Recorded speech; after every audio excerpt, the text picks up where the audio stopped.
Good morning. It's Friday, October 14th, and I just am going to talk real quick this week about Chapter 7 and the assignment for Chapter 7. So Chapter 7 is all about the consumer buying process and consumer buying behavior. And so this is really kind of an interesting chapter. It takes me right back to my psych undergrad days. And there's a lot of content in here that has to do with how we perceive things, how we make decisions, that kind of thing. So it's kind of an interesting chapter. There are 5 steps in the buying process, so the chapter starts out with that. And so if you think about that, if you go to buy anything, first of all, you have to decide that you need it for some reason. And then you have a process you go through to look at your different alternatives and to evaluate your alternatives. And then eventually are making a purchase decision.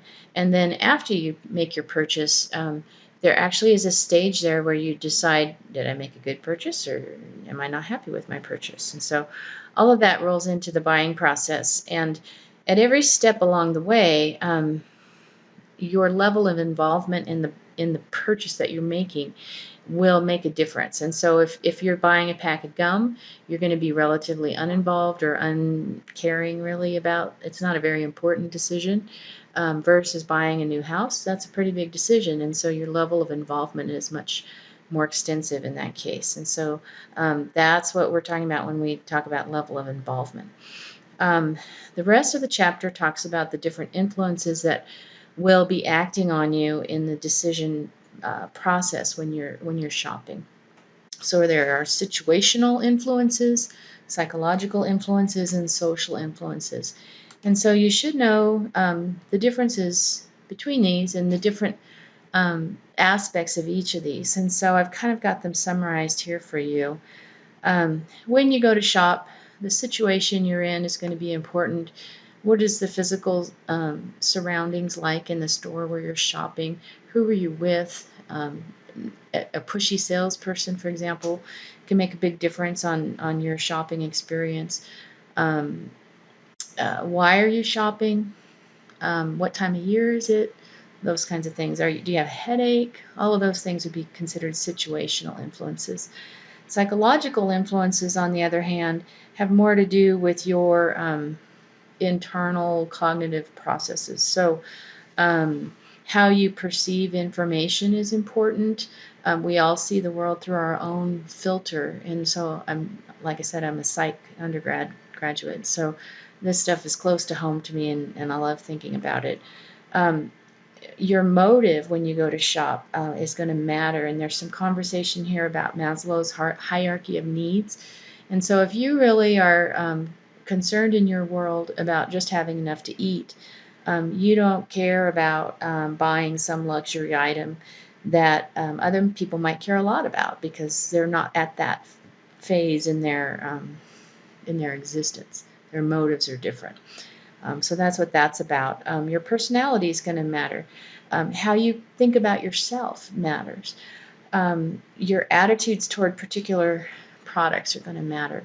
And those are based on what you've learned over time. Really, the only way to change attitudes is to change what people know about something, so to impact their learning.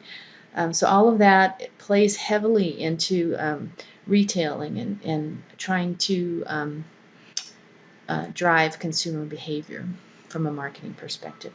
And then finally, social influences are hugely important. The culture that you're in, the subculture that you're in. So even within the United States, we have many subcultures, and the chapter talks about those along racial lines, African American, Latino, Asian, that kind of thing.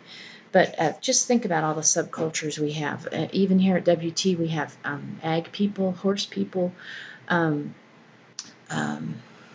business people, city people, country people, people that like trucks, people that are bicyclists. Each of those could be considered a subculture. And so beyond that, we have social class, which has to do more with social status. We are impacted by opinion leaders, and I'll let you read in the chapter about that a little bit more. Groups that we want to be a part of, or that we consider ourselves a part of, or that we don't want to be a part of. influences from our families, and the roles that we play. All of these are considered social influences. And then finally, the chapter talks a little bit about consumer misbehavior. So when are consumers not acting according to the norms of their society, the values of their society? So you should know something about that too.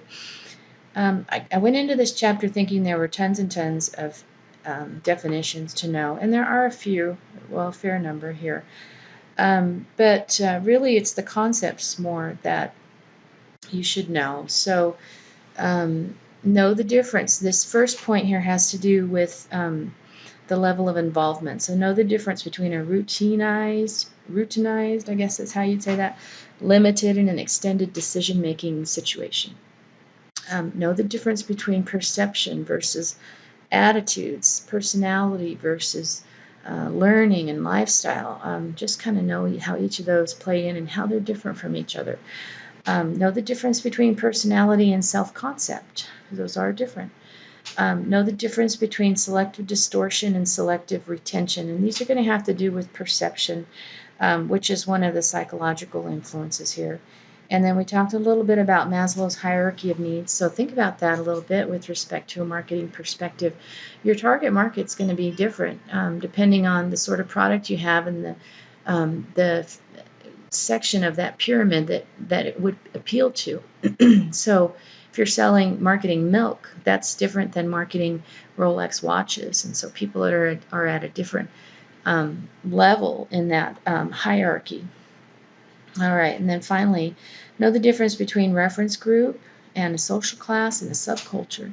Okay, all right, that's it for Chapter 7.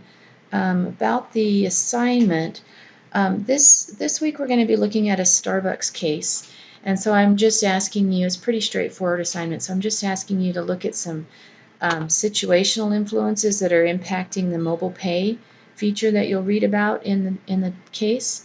Then the level of involvement and how is that impacting the situation there. And then what psychological influences do you see with the evolution fresh? Okay. For number 4 here, I would like to see your answer be in the context of what we're talking about in the chapter. So if Starbucks is positioning itself as a socially responsible company, which we've read about, I think it was Chapter 4, why does that matter to you as a consumer with respect to the influences that will impact the buying process? Okay, so think about it from that perspective.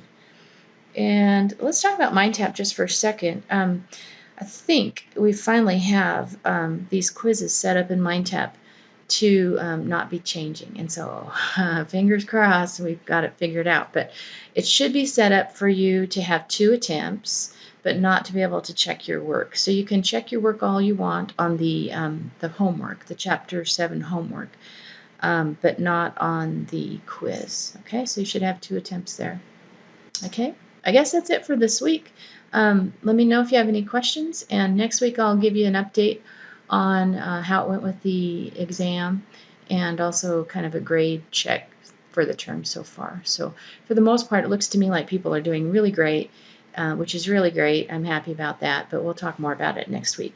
Okay, so have a good weekend.